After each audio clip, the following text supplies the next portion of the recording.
One of the key ingredients to success is therapy. I gotta start operating like I'm already married. If I start thinking about 10 generations down, if I start thinking about 5 generations down, that's how the black wealth can change. That's how the black family, the black communities will change if I'm a good steward over the generations coming behind me.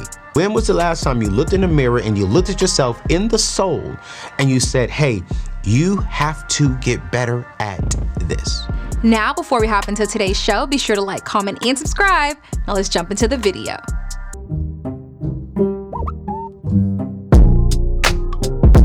If you've been listening to me for a while, you hear me say that the caliber of your future will be determined by the choices that you made today.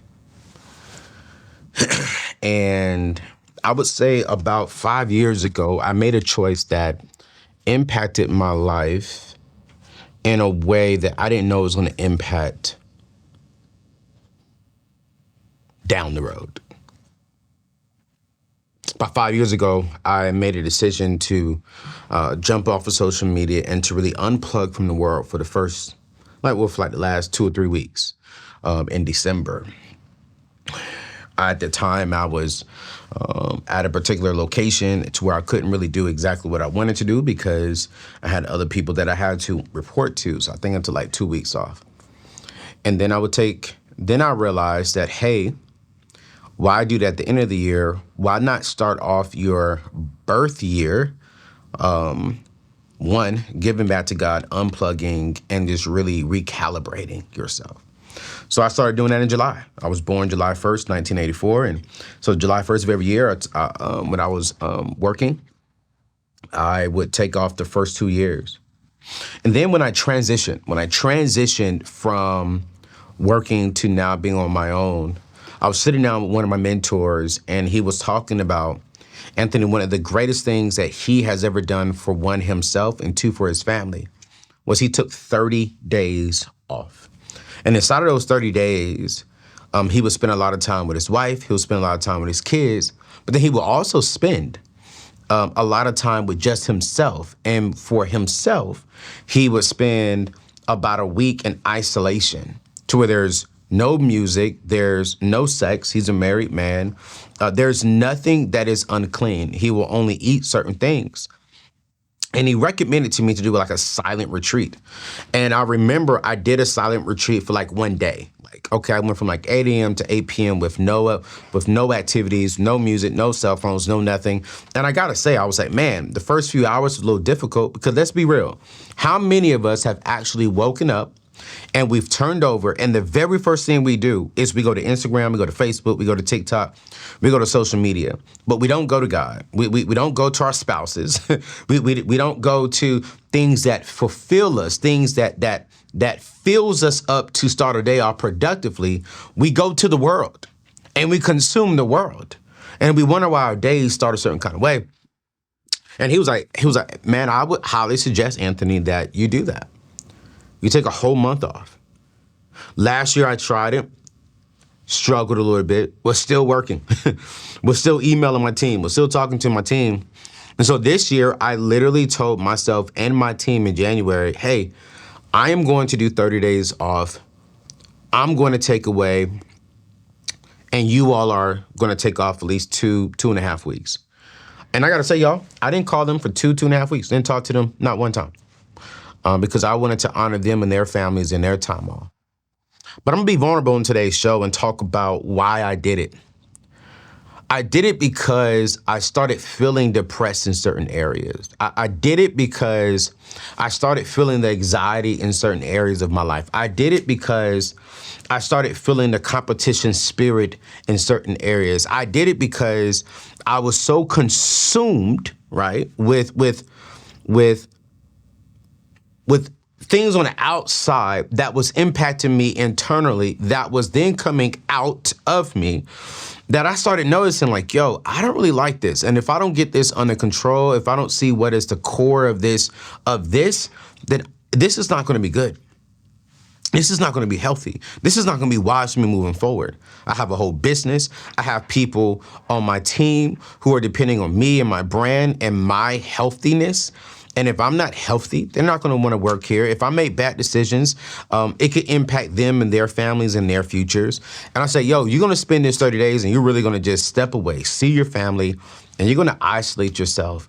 And you're going to literally sit there and you're going to get canceled.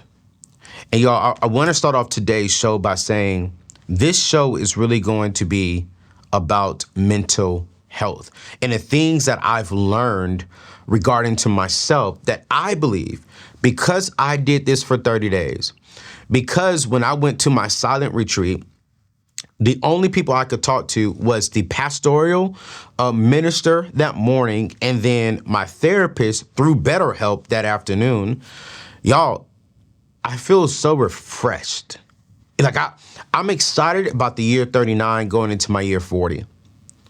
And I want to thank today's sponsors of the show because I didn't want to add nobody else to this show. I didn't want to have any other brand deals on here. I didn't want to do nothing else because I told my team, hey, man, I really want to just talk about what I learned, how God impacted me, how I left some things at the silent retreat that I learned about myself that I did not like.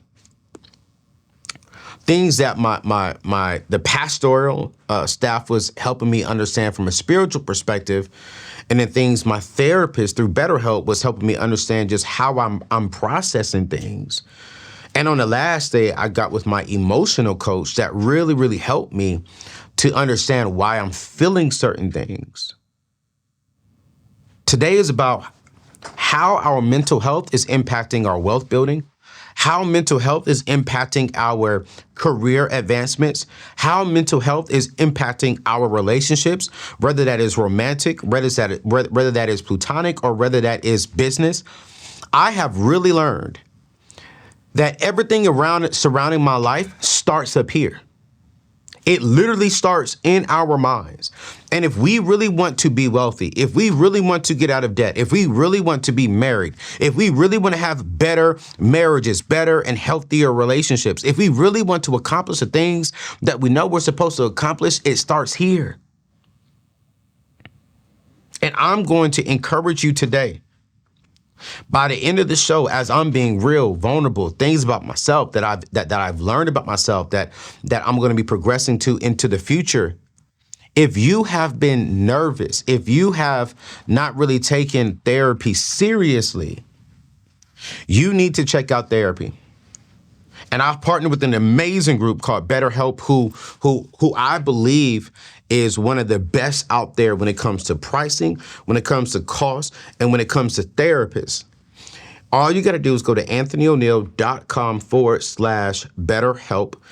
It should be somewhere up on the screen, or you can definitely find it in the show notes if you're listening to this on podcast, because I really want to make sure that you get the help, that you get the things that you need up here fixed and done. Because if you don't get this fixed, you're not going to be the man. You're not going to be the woman that you really want to be. You're not going to accomplish the things that you want to accomplish. Quick pause from today's show. You see, life is a roller coaster of highs and lows. You see, when we're soaring, we're on top of the world, when we're winning, it feels like we can conquer and challenge anything that comes our way. Like we could win, but let's be honest. When we're going through tough times, when we're navigating through a storm, it can be overwhelming, it can be depressive, and it could be hindering our ability to be the best version of ourselves. You see, over the last 2-3 years, I've learned the transformative power of therapy. You see, collaborating with a therapist can equip you and I with the insights and strategies to empower ourselves, helping us to face life hurdles with newfound confidence and power behind us. I want you to consider therapy. And while you're considering therapy, I want you to consider my friends over at BetterHelp, a top-tier online therapy platform known for its accessibility, adaptability, and affordability. I call it the 3 A's. You see, by filling out a concise questionnaire, you will be connected with a licensed therapist who resonates with your unique needs. The key word there was your unique needs. Moreover, the flexibility of changing a therapist if it's not working out for you is easy with BetterHelp, and you can do this at any time because we want you to find the best therapist that's going to help you progress and move forward in life. Investing in our mental health is a step towards a more enriching life. Investing into therapy is a step towards you building long-lasting wealth. And to facilitate this, you can get 10% off your first month by visiting anthonyoneal.com/therapy. Again, that is anthonyoneal.com/therapy, or you can click the link in today's show notes. But the key thing here before we get back to today's show, start your journey towards self-empowerment today. And let's together resume our path to personal growth. Let's get back to the show. What did I learn over the last 30 days? What impacted me over the last 30 days, especially during that 3-day of isolation and 3 days of silent retreat? Here's number one that I learned. I said verbally that I desired to grow a company that is going to impact the world. But I never really sat down and literally wrote out the plans on how my company was going to impact the world. We've all said, man, I want to do this, I want to do that, I want to do this. And I wrote little things here, but I never really sat down and strategically wrote out the plan. What are we going to do? How are we going to do it? When are we going to do that?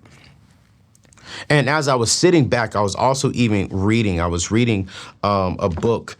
What is it called? I'll even put this book in there. Hold on, I got it on Audible because I started listening to it on Audible. And hold on, let me go back to my books. No, it is called Family Wealth. Family Wealth. See how it's trying to play. Family Wealth, keeping the wealth inside of the family. And it is a phenomenal book. And as I was listening to that book, they studied families who've passed down generational wealth past 10 generations. I'm gonna say it one more time. This book studied families that passed down wealth 10 generations. 10 generations, not one generation, not two generations. I'm talking about, I want to put this in a picture for you. It's me going back to my great grandfather. That's 10 generations.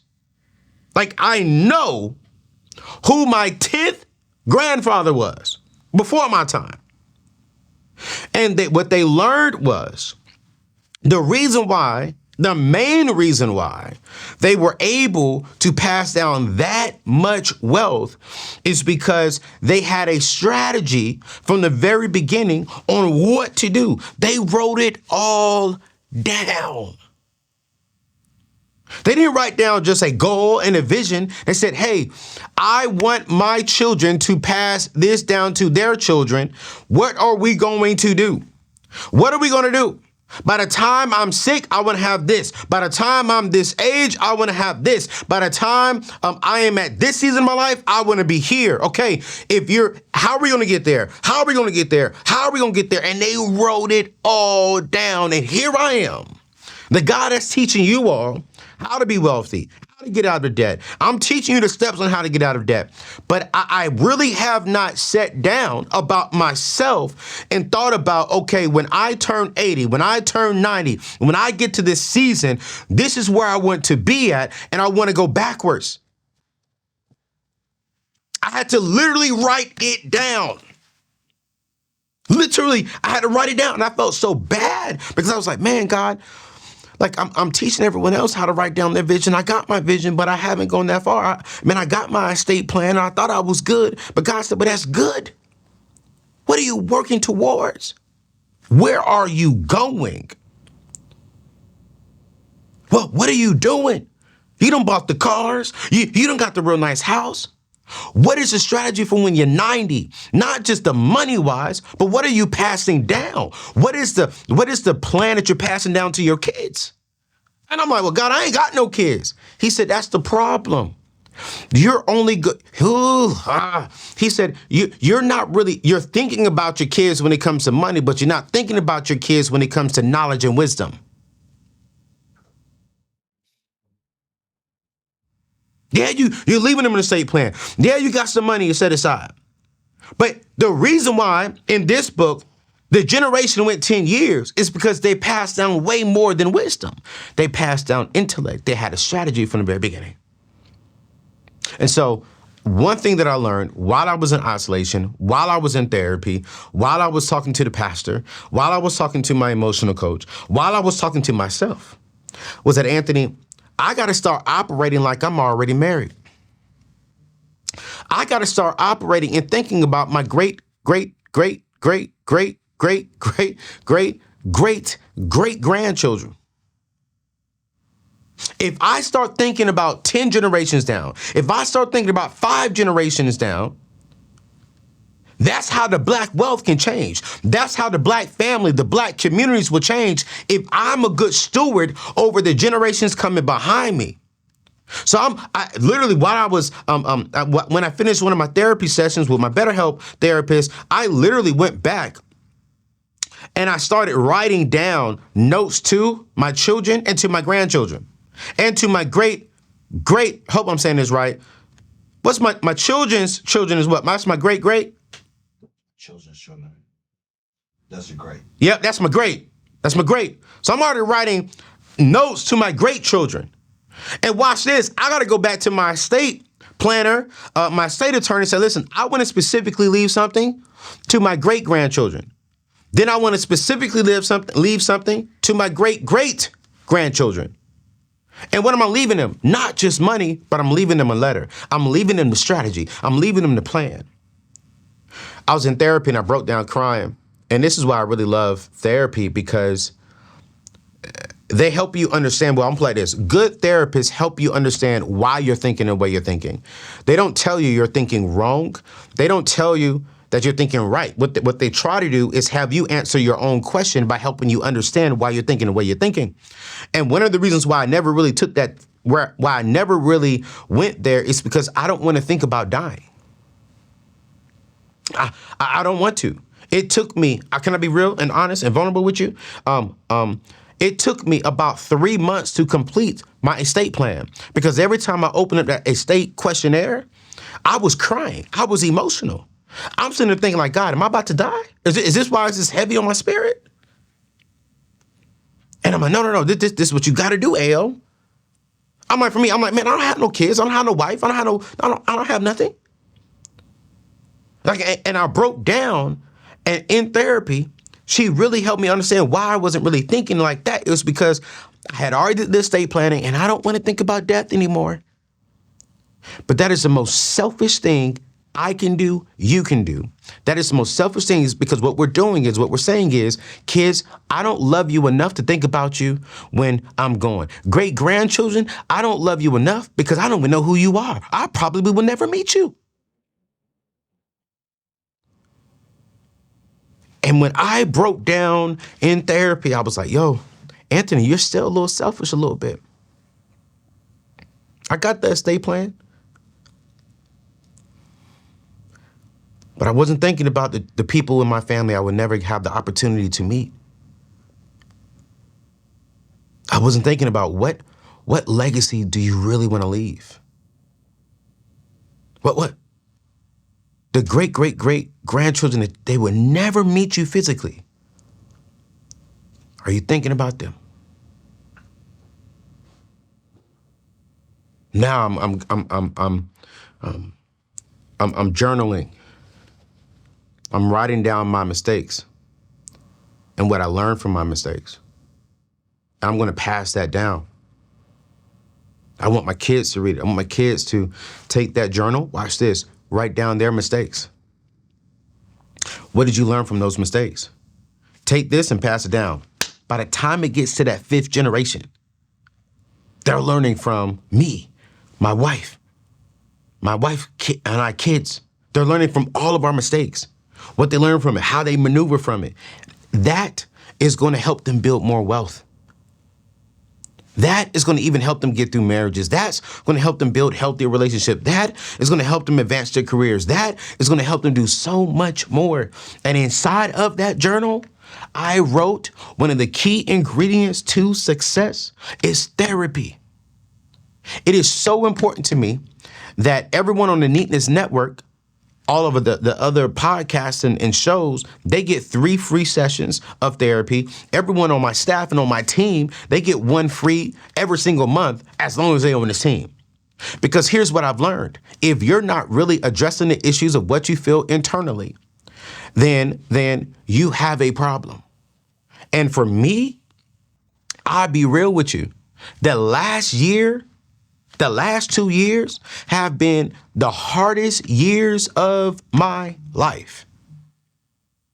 Because I still got to show up, 1, and be a leader of my company. 2, I got to be a personality that is attacked every single day on some type of channel, blog or YouTube video or Instagram. I've been called niggers more than I can even count by some of these racist white people. I've been called a sellout from black people. I've had videos tell me, well, Anthony came from over here and he's switching. He's a sellout. He's trying to do this. Like, I got people who ain't never met me, got all these opinions about me, and I see it. And I'm like, yo, I need help. Watch this. I don't need just prayer. I go to church. I go to the baddest church in the world. But I've also learned that prayer is the first start. Practicalness is next. God gave that therapist the skills, the anointing, and the talent to help us with this body, with this mind. Y'all see everyone on social media, the nice houses, the nice cars, and man, let me tell you right now, people in my shoes are some of the most depressed, some of the most hurtful, some of the most insecure people on this planet. Even if they are driving a Lamborghini, even if they are living in a $3 million house, they still going home crying. You know how many times I done cried in this house? You know how many times I done cried? Like, God, what did I do? I don't deserve this. I love people. This person's saying this about me. This person's saying that about me. Can I be real with you? Do you know how many times I've cried even after I prayed? You know how many times I done broke down and said, well, God, what? God, I'm speaking in tongues. That's why I took off 30 days. What is one takeaway from this time today we're going to have? The very first thing that I've learned that I would do forever. I will always take time off from you, from people. Always. Because if I don't take care of this,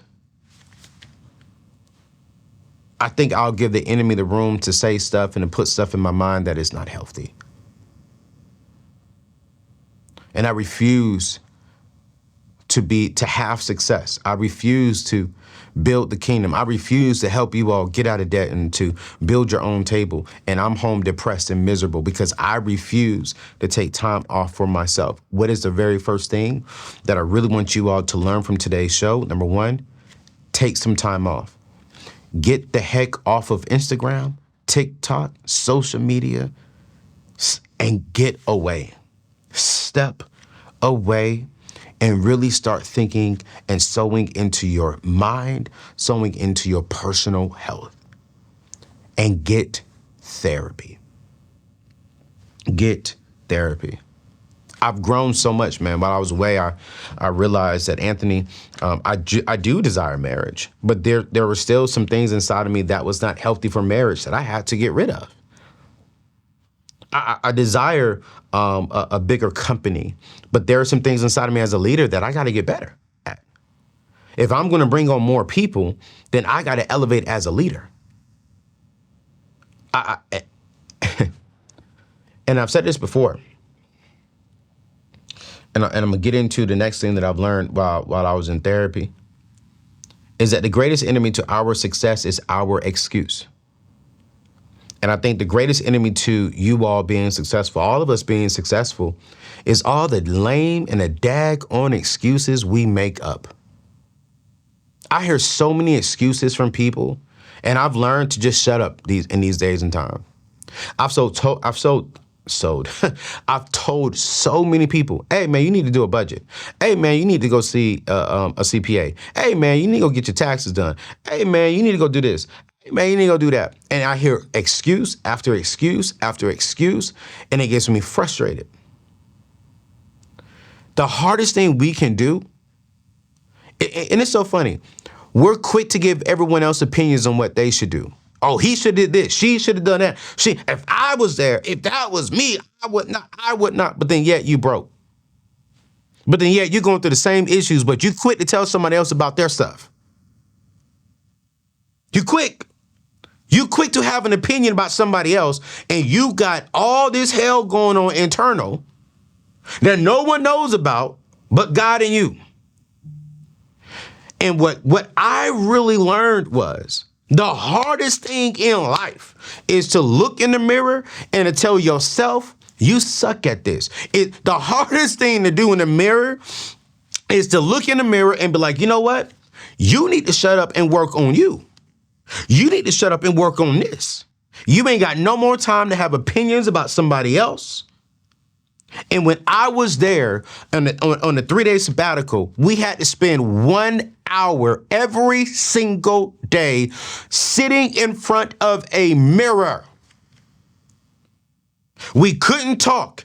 We were allowed to bring our journal, sit the journal right there. And every time we looked in the mirror and we saw something that we did not like about us, we had to write it down. We had to write it down. Then when we wrote it down, we went to the therapist that afternoon and we talked about what we wrote down. I was in tears. Because I had a long list of things I didn't like about me. But here's what I also learned. You shouldn't love everything about you, because if you love every single thing about you, that means you don't have no room per se for growth, for improvement, for evolvement. Things were not horrible, but these were things I need to work on. Let me ask you this question. Put this in the chat. Won't you be real with me? Be real with me. Put it in the chat. Put it in the chat. Put it in the chat. Put it in the chat. Put it in the chat. Or if you're listening to this on podcast, jump over to YouTube or slide in my Instagram. Let me know. Be real. When is the last time you just spent 10 minutes looking in the mirror and you just were real with yourself? I'm not talking about your weight. I'm not talking about your hair, ladies. Brothers, I'm not talking about, your beard. I'm talking about, when was the last time you looked in the mirror and you looked at yourself in the soul and you said, hey, you have to get better at this. And when we did that exercise to make sure that we did it at the silent retreat, they had mirrors lined up and we're all next to people. I heard tears. I heard people, blowing their nose out because we all were in there emotional. But here's the thing that I love. And here's why I'm so passionate about this. And I got to go on because I just feel this in my spirit. That's the only way to true growth and improvement. There were husbands in there crying. There were wives in there crying. At the end of the retreat, we were all able to just really just dive in, and we can't say who was there and we can't say what we talked about because we all signed NDAs. But man, just the testimonies that came out of there. Just the men. And here's the sad part. All older men in their 50s, all older ladies in their 50s. I was the youngest one in there. You know why? Because most of us younger ones, we think we got it all together. So we say, I'll worry about it next year. I'll put this off. And I'm going to tell you this right now. I'm going every single year. And if you're married, if you love someone, they're going to get your behind somewhere and get in front of the mirror. Because if you really want to be the best husband, if you really want to be the best wife, if you really want to be the best father, when is the last time you spent some time to work on you? Anthony ONeal is a flawed man. I will die a flawed man, but daggone it, I'm going to get better. I'm going to get better.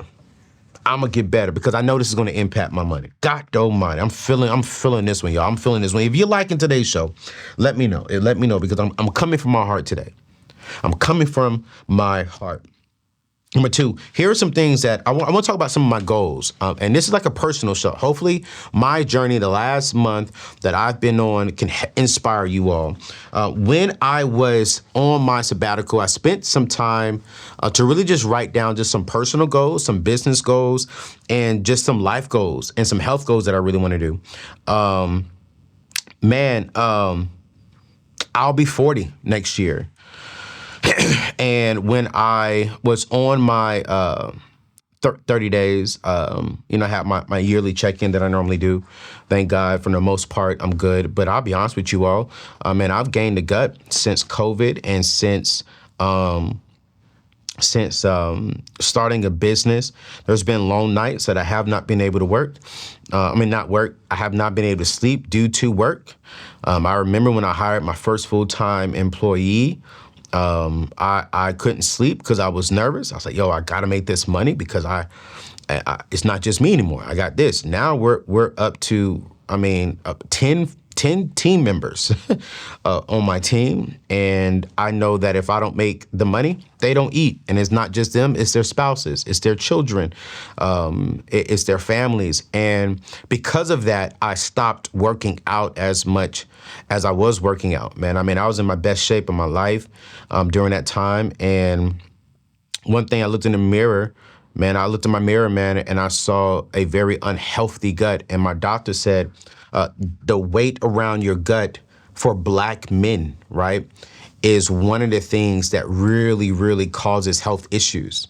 And it was like, and you're in that because all of your weight right around your waist, that causes health issues with inside of men. You weigh about 184 at about a 5'7.5", Anthony. You should be right around 165 to 170 on the weight. And you need to get rid of that body fat because that stomach could cause some breathing issues. It can cause some cancer issues. And he was like, man, you're good now, but your body is telling me that you are the body of a close to a 57-year-old body. And I'm like, wait, what?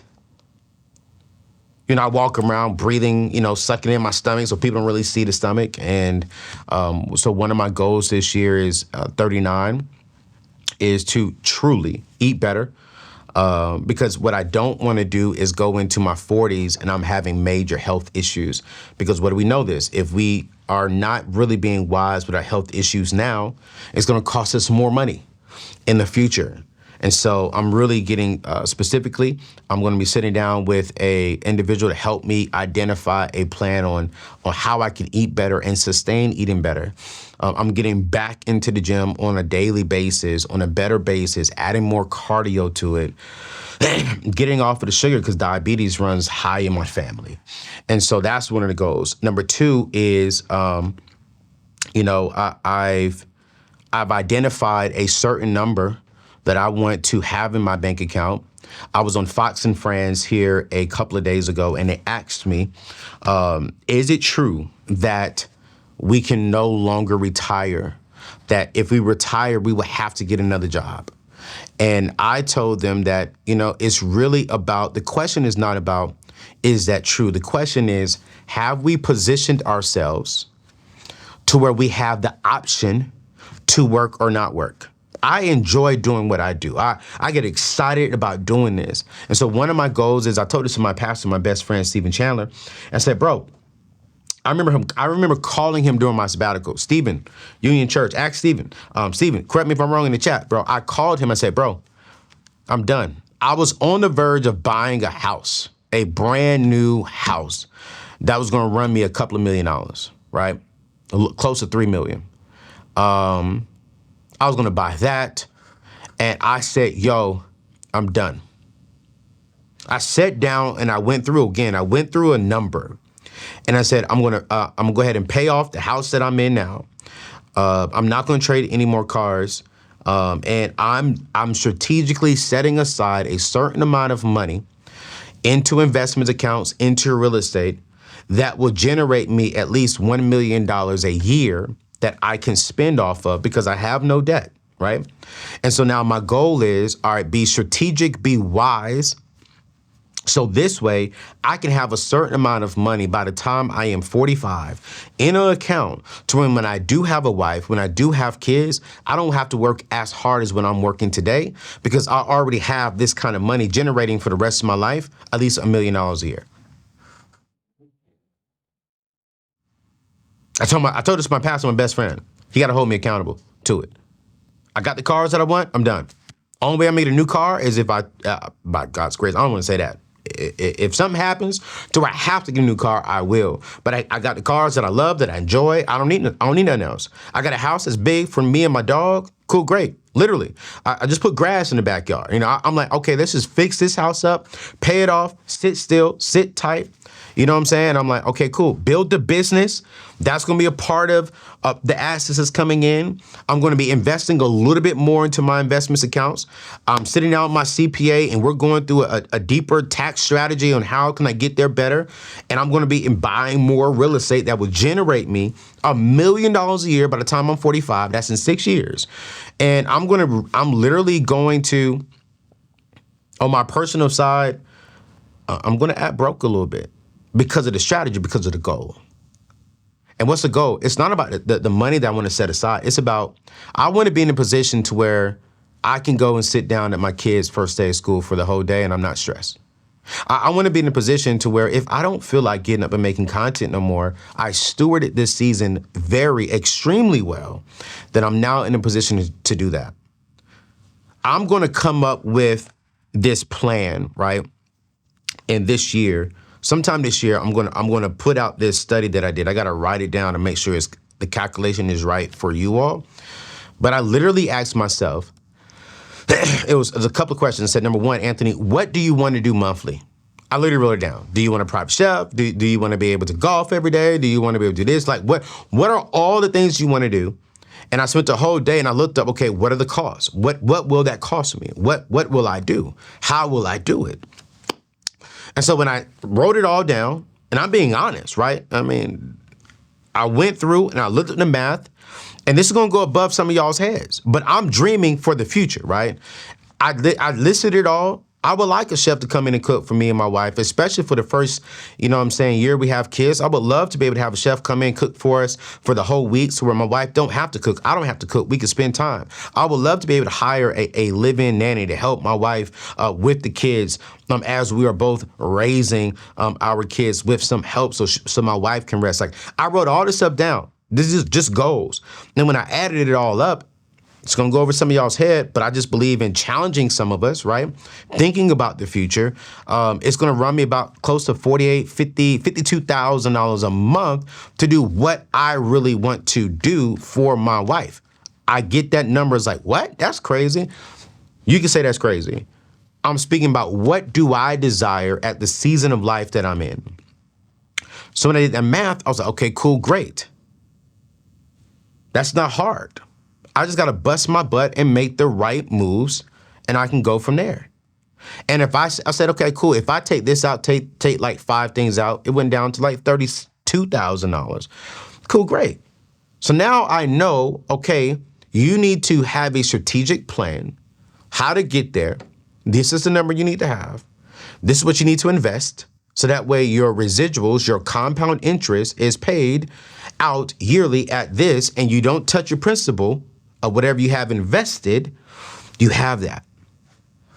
I'm thinking about future. Some of y'all may say, Anthony, I don't need no 50,000. That's cool, that's great. I remember 15 years ago, I was thinking the same thing. I remember 20 years ago, man, that Bentley's dope, but that's too much money. I'll never get one of those. And I got one today. We all say things that I don't need. I don't. But when things change, when circumstances change, when you're in a different level, a different season of your life, so does your thought process. So what I'm going to do is come up with a strategy, come up with a list of questions to ask you all. And then another form is going to be like, okay, how much is that? And then I'm also going to show you, okay, this is what you need to have invested so you can live this life. The reason why that's important to me is because while I was on Fox and Friends, the average retired individual is making $4,565 pre-tax money a month. Okay, pre-tax money a month. their average expenses was $4,200 a month. Average expenses broke out to housing, transportation, health, and food. Housing being number one, health being number two, food being number three, transportation being number four. And when I was looking at that, and while I was on Fox and Friends here just a few weeks ago, I was like, wow, that's no money. Like, okay, you got a $200 and some change as a cushion. What if life happens? That's no money. At 60, 65 years old, you done worked all this time and all you got is enough to live? You don't have enough to joy? You done put in work building somebody else's company. You done put in work and work like a Hebrew slave and all you got is a little bit of money to enjoy? When they're saying that the average 60, 65-year-old is going to retire with about $80,000 to $90,000 in their investment accounts. That's sad. But here's the true sad part that some people are not going to like. We were not being strategic when we were young, and we didn't maximize our youthfulness, our youngness. Is that even a word? like we didn't maximize that season. So for me, while I was there, man, I spent some practical time on, okay, cool, great. What can I do to get more money in my pocket? And then two, what can I do to get more money in my team's pocket? I don't want to be the only person in my company. And sometimes it bothers me. I'm not knocking no one else. But when the owner is coming out with everything that he loves, and of course, the teammates will never make as much money as the owner of the company because they didn't put in half of the work as the owner, right? They didn't stress. They didn't lose alone nights. And every CEO that I've talked to have had to come out of their pocket personally to cover payroll sometimes. And their team members didn't even know. So I agree with that. But at the same time, while they won't make as much money as me, I want them to make a lot of money to where they can enjoy their life and do what they want to do. But I got to put the plan together. I got to give them something to do that benefits the company more to make more income. But then in return, because the company's making more income, so are you. So pretty much my strategy is everyone on my team gets a portion of the company's success on top of their payroll. So Michelle, she gets a portion of the success of the show. CJ and Alex get a portion of the success of one of our programs. My strategy is, how can I help people? I want everyone on my team to get to six figures. I got two of my team members right now making well over six figures. I'm trying to get everybody over six figures. And as the company grows, I would love to get some of my team members in the seven figures. I got to get CJ there first. He's been with me since I was a little kid. That's my guy. You know what I'm saying? So it's like I wrote down goals on how do I do that. Watch this. That impacts the company in a great way. Doesn't take away from the authentic side of who we are. But they could benefit. Here's number two we can get from today's show. What goals are you working on? What is your strategy of what you're working on? Or what are some of your aspirations? I told y'all, hopefully I inspired you to think big. Because let me say this too. Boy, we may go on time on this one. This is good. This is good. This is my first time recording since I got back. So y'all got time today. Stop praying for a house. Stop praying for a car. Stop praying for like, oh my God, I just pray that you let them approve my house. Man, where's your faith at? I was praying while I was on away. I said, God, by 45, I want my company making 20 million plus a year. That's a stretch. Whoo-wee. No, I didn't say, God, God just, we made X amount last year. God just let us make that again. No. I said, God, I want to make $20 million. I want 20 million. By the time I'm turning 45, I want at least 2 millionaires on my team and everybody making six figures on the court. Plus. That's a stretch. I need God for that to happen. Can I say this? Some of y'all gonna read this wrong. Some of y'all gonna get upset with me when I say this, but I don't care. I don't need God to get a house. I need a budget. God gave me the money. I'm giving him back his 10%. So the 90% that I'm stewarding, I can get a house. I don't need God for that. He gave me the resources. He said, here you go. Now steward the 90% well. If you're praying for a house, that means that you're above your means. That's what it is. I've never prayed and said, God, I hope I get approved for this house. Because I already know my money's right. I ain't got no debt. I'm going to get approved. If you're going to prayer and say, God, please, God, please, God, please, God, please, God, please. God, I know I don't make enough money to buy this house, but God, please let them approve me for the house. What the heck? I'm about to say something else. I'm talking about God. God, please, I know, God, you know the Bentley, you know the BMW, God, you know the Mercedes, you know that's my dream car, God. Please let them approve me. Please let me approve. Man, I've never, ever. I'm lying. Rewind. I have prayed. I remember when I first moved to Jacksonville, Florida, and I prayed that they'll approve me for this apartment complex. You know why I prayed that prayer? It's because I was only making $38,000 as a youth pastor. $38,000 as a youth pastor was only $942 every 2 weeks. How much was my rent? $850. I couldn't afford that apartment. I was praying and asking God to put me into something that I could not afford with the resources that he gave me.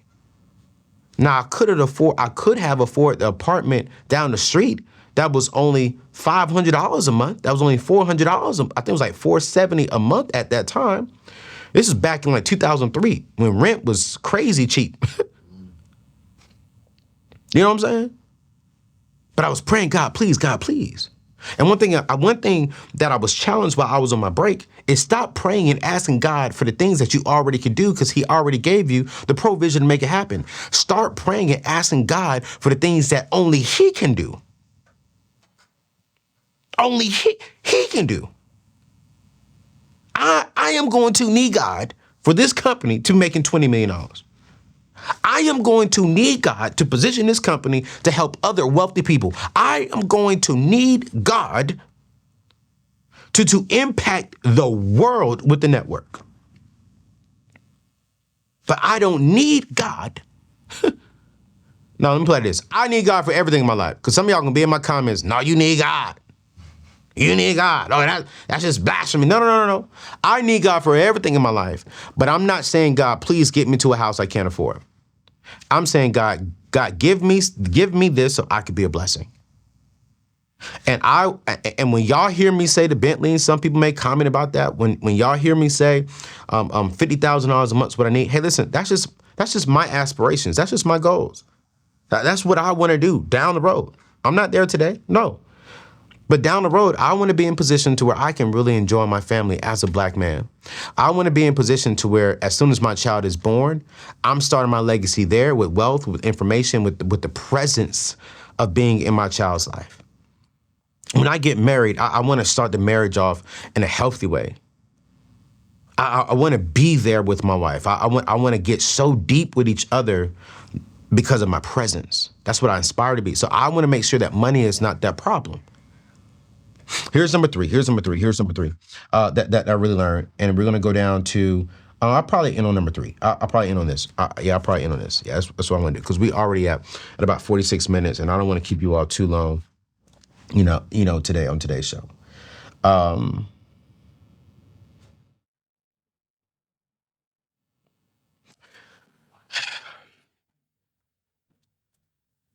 Did y'all know that 1 in 6 people have experienced a major depressive episode in their life?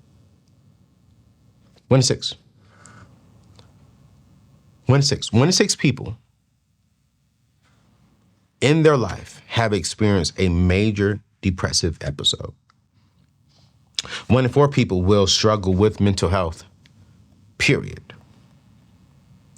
As I was looking up and just really learning more about how important mental health is over the last, I'll say about 2 or 3 years, I won't say close friends, but I would definitely say individuals who I was building relationships with that could have became a close friend, committed suicide. One of them was 23. The other one, she was 27 or 28. Then the other one was right at 33 within the last 3 years. And as I was doing my research, I don't know if y'all know this, but suicide due to mental health is the 4th leading cause of death among 15 to 30-year-olds. And as I was diving deep, and this is why I'm very, very big with mental health when it comes to BetterHelp and why I am all for that and why I'm all for therapy, which is why this show is sponsored by BetterHelp. This is why this show is important for you to get there when it comes to our mental health, right? It's certain cultures and religions believe that those with mental health problems are possessed by evil spirits. And it bothers me that people will sit here and say that because I'm battling something mentally, I have a demon inside of me. And I've heard it. I've heard people say, you know what? Man, just pray it out. Nah, that's a lie. Bump that. Nah, bump that. No. I can't stress this enough of how important your mental health is. And I can't stress this enough. I think this month I really learned, and I really want to thank BetterHelp. I really want to thank BetterHelp of really providing me with an amazing therapist that I've really grown a great relationship with. And she's really helped me out. And as I was doing some research for today's show, because again, this is the foundation of the show is money.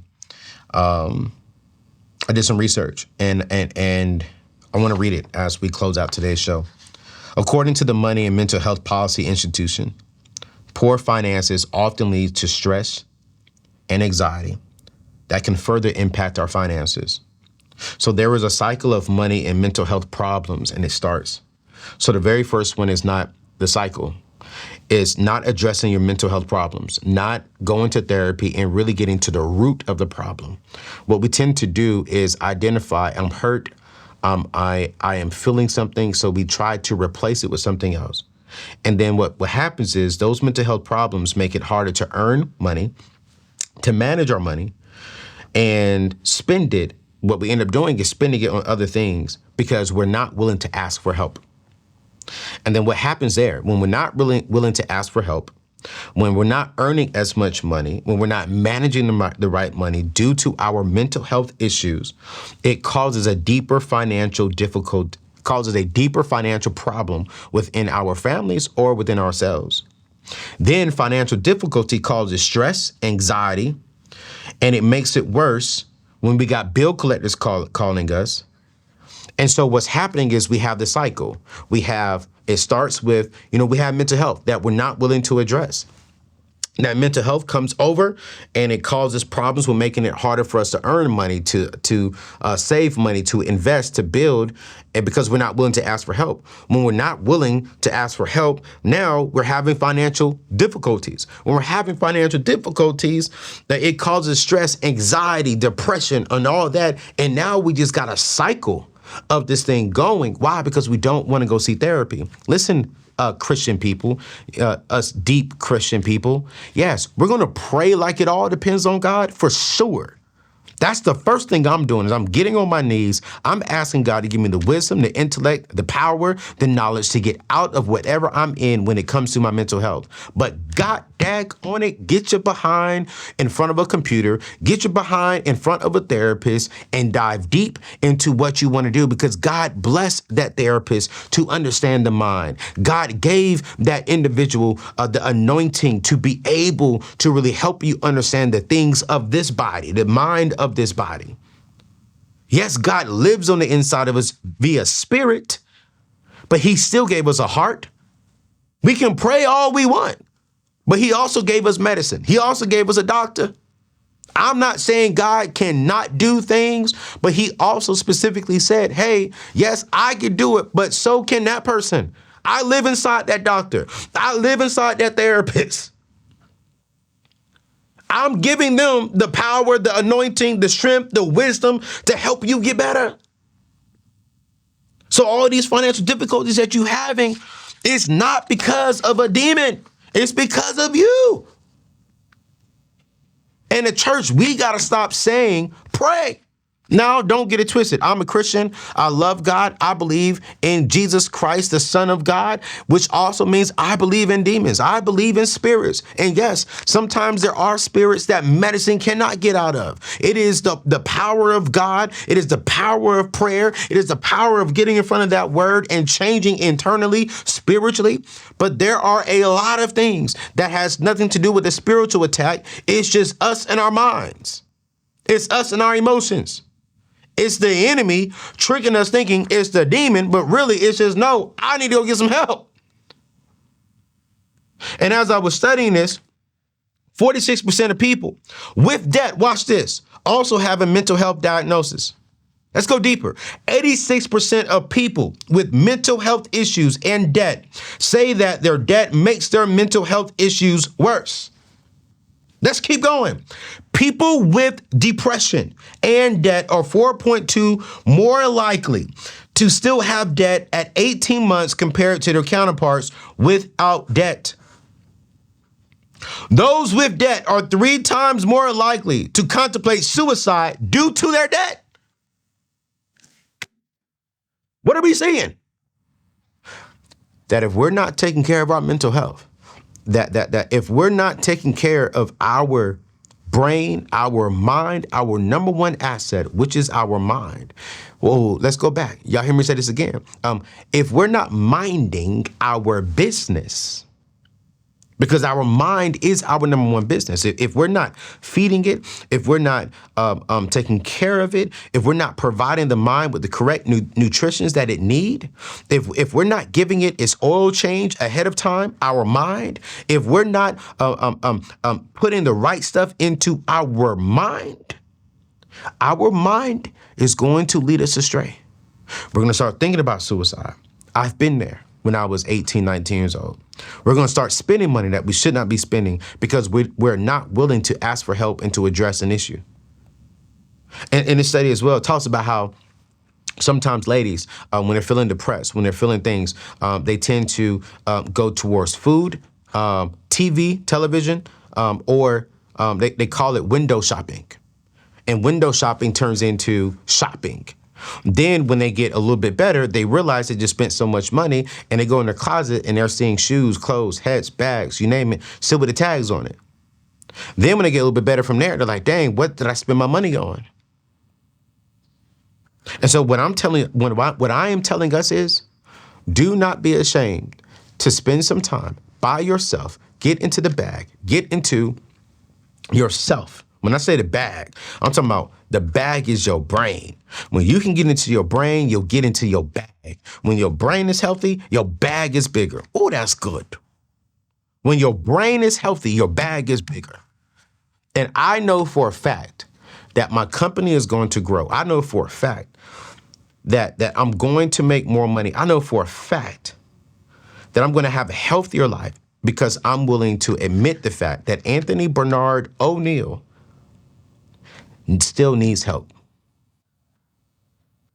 I know for a fact that there are still areas inside of me that I need improvement on. And the areas that I need improvement on, only a therapist can really help me walk through the process. Only a spiritual advisor can help me walk through the process.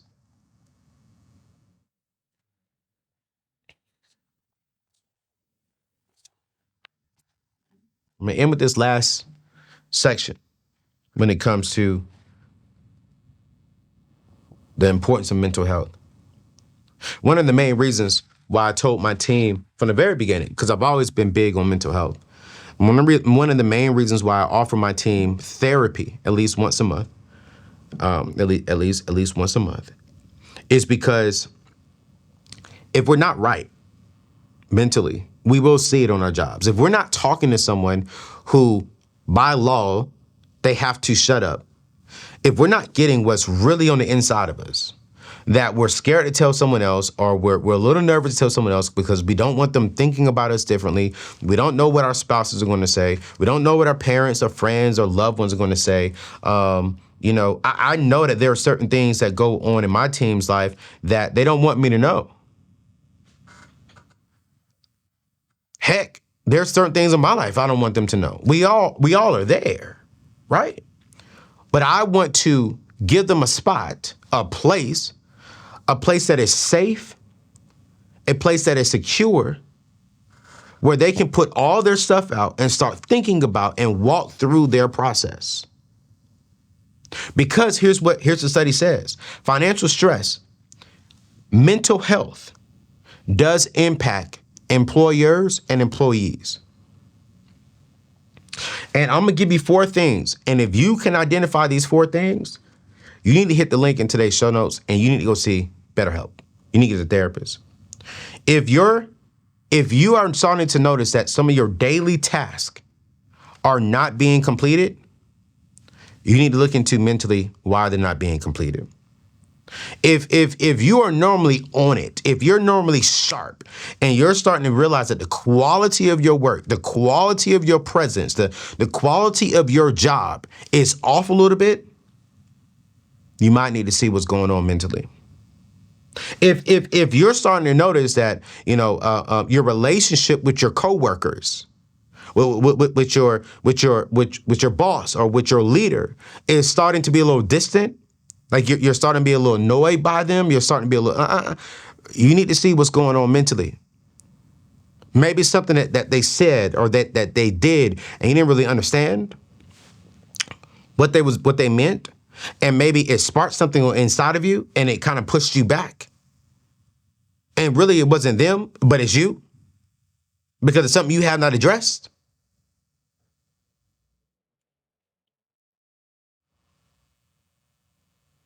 And then here's the last one. If you are all of a sudden want to seek employment somewhere else,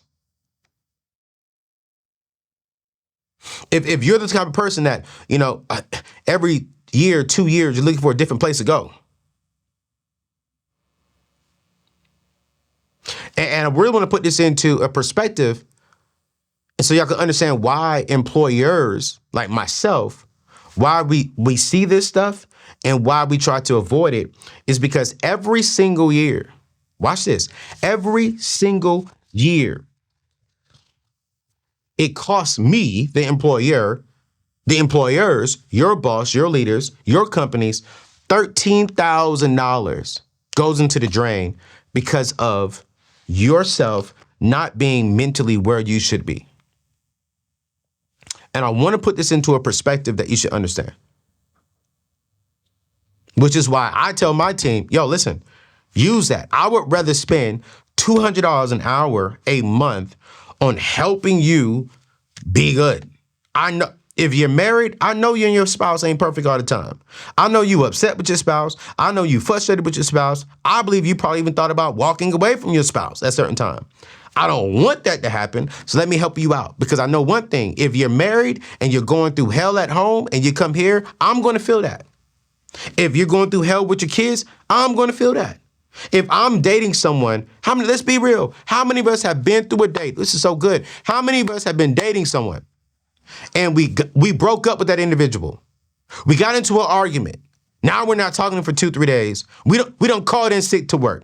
Or we don't show up to work and we're real quiet. Or we don't come up to work and we're not quiet, but we're very short. And we normally the happy-go-lucky, the talkative people, the energetic people. But now we got a little attitude. Now we're very short. Now we don't want to talk. Nothing wrong with that. We're all humans. All human. But at the end of the day, that employee still gets their check. We can't say, yo, you ain't really do a good job. Yo, you ain't really give us quality. Yo, you had a little attitude. So here's an eighth of your check. No, you still get that. And we lost out on the money. The employer lost out on the money. That's not fair. And that's not what you want your brand, your character to be known for. And on the flip side, I don't want to show up like that with my team. I don't want to show up and I got an attitude and I'm nasty to people because then now they don't want to work with me because I'm not willing to sit down, get therapy, get help, and understand how to control my emotions. And here's the thing too, what I've learned is life is about 10% what happens, 90% on how you react. And the problem that I've learned with us is when I've learned even in my last 30 days with my therapist, I got to learn how to better react to certain things. Because that's the truth to how we can progress and how we can get better. You understand what I'm saying? You understand what I'm saying? That didn't make any sense. I probably like slurred all over that. You know what I'm saying? Do you understand what I am saying? You know? Like how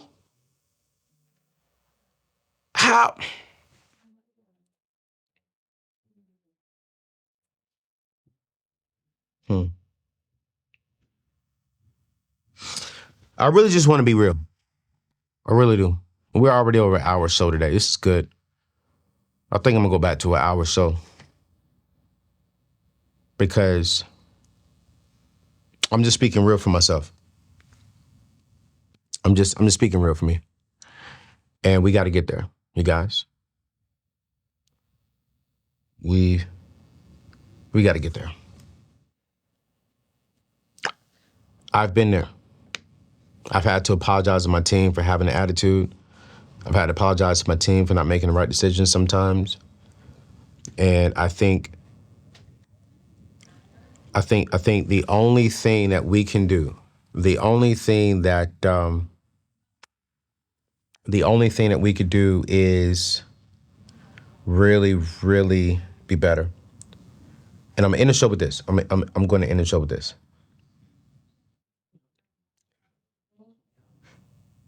I think black men, we have to seek therapy. And the reason why we got to seek therapy is because if we're going to be the leaders of our black families and our black homes, and I don't want to make this all about black. What is that song? Black. I like that song. If we're going to be the leaders of our homes, man, one of the things that I've been challenging myself is I want to be the healthiest version of Anthony ONeal by the time I get married. And the only way that this black family will work and will rise and will make an impact, the only way that this black family will be a strong black family, it starts with me as the head of the black family. It starts with me admitting the fact that due to our history, due to some of the things that I've been through, I have to get help. I got to get therapy. Sex, can I be real with you? Good sex. I'm talking about that good old good sex. Let's just be real. That ain't gonna help me get better. She can have the big old booty. She can know what to do in the bedroom. That is not gonna help me get better. Being around my guys, going to strip clubs, that's not gonna help me get better. Drinking, that's not gonna help me get better. I've never smoked a day in my life, but smoking, that's not gonna help me get better. The only way I'm going to get better as a black man is one, my spiritual connection with my Heavenly Father, Jesus Christ, and two, admitting the fact that, ayo, you got to get some things better and you got to be therapy. I'm going to be going to therapy even when I'm 60, 70 years old, because as I evolve, so will other issues come up that I didn't know was there. And I would rather attack those ahead of time and not take my wife and my kids, my staff, my team, my family, my community through my hell because I'm willing to ask for help. What the heck?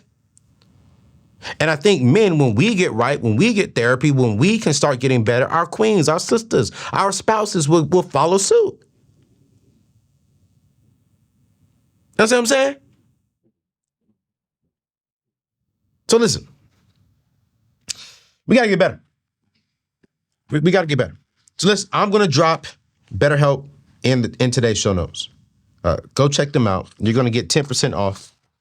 You're going to get 10% off of your first 3 sessions.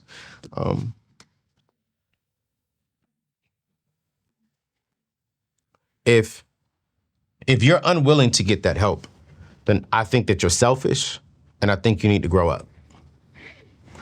And one thing about me is I'm proud of the work that I'm doing now as a single man.